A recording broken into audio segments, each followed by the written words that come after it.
Hi everyone, welcome back to the Music Chap YouTube channel. Today we're going to be reviewing a very exciting album, I think. So this is That Feels Good by Jessie Ware. And for those who do not know Jessie, she is a Londoner. She's a very interesting artist, I think. She's been delivering very consistent and interesting work since her debut album back in 2012.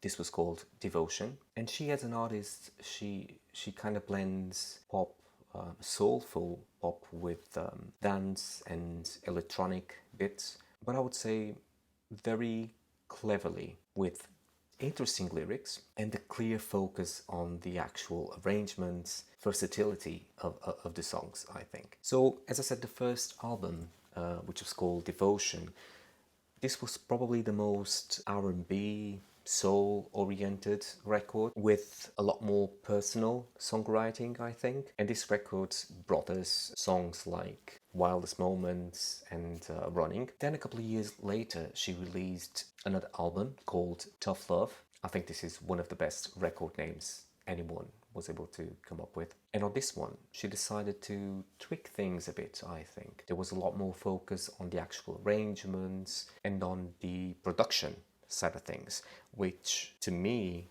this was like a build-up and really transpires when you listen to her music. And to me, this is one of her like core features. It's the actual production of her albums. Her songs as a whole, they are really cleverly thought out. And thinking about this Tough Love record, I would maybe highlight one of the songs, which was called Say You Love Me. And I think this is a good representation of how Jessie was sounding like 10 years ago. Then Glass House came in 2017, but with no major highlights. I would say maybe again a bit more personal, but I feel like this kind of consolidated her position in the music industry. People knew what to expect from her at that point. Maybe the most relevant tunes from this record would be Midnight or Alone. Then in 2020, it was time for What's Your Pleasure? And this is definitely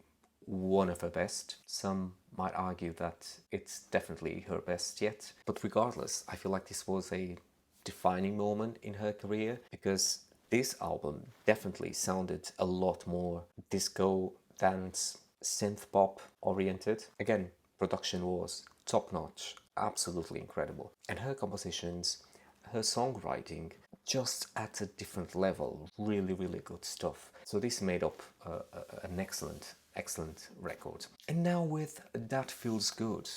So this one was released in 2023. So her fifth album. And yet she keeps surprising us and bringing new stuff to the table, I think. It's again disco oriented and again done right. It totally takes you back to the 70s, to soul and funk stuff. And she's got these amazing vocals, I must say. You end up thinking about like the greatest. Think Donna Summer. To me, there is something about her songs that really sound as a picture. I mean, I can see things when I listen to her songs. It's just I can picture a moment, a scene, something happening. And then when it comes to her songwriting, I feel like she's so clever because she doesn't really fall in the trap of making really simple stuff, but like shallow stuff.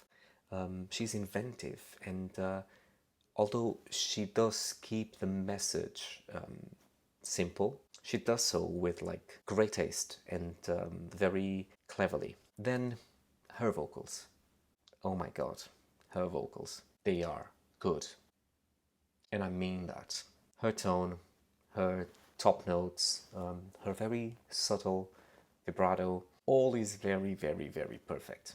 It's just a joy to listen to. Then, of course, there are a number of different like options and aesthetics that she's able to pull out. All of them like allowing for the build up like in each song, be it the choirs, be it the punchy bass, or how she's able to structure the songs so that they do grow and there is like a momentum created. It simply works. So all in all, I don't think that there is a bad song on the records, although some might argue that this is not up there with her previous release, but I don't think there is much in it. I genuinely think it is just as good. So there isn't a bad song here, but I feel like there is a build-up up to track 6 maybe, and then it kind of goes nowhere. So definitely I would say that my favorite tracks would be among this first group. I would say That Feels Good, Free Yourself, and Pearls maybe. Then my less favorite ones, Shake the Bottle and Lightning. But as for my score, this has been a tricky one, but I need to give it a score. I need to give it a score. This is tricky. Okay, this is going to be a 9 in 10. This is an incredibly well-produced record. Not quite anything else out there. Extremely well polished. Amazing performances in it. Great songwriting. And incredibly good taste. So yeah, to me, just like the predecessor, this is a 9. So guys, I hope you enjoyed the video. If you want to come back for more of these, please subscribe to the channel, okay? And leave your comments so that I know exactly what you think about these albums. Thanks so much again. Peace.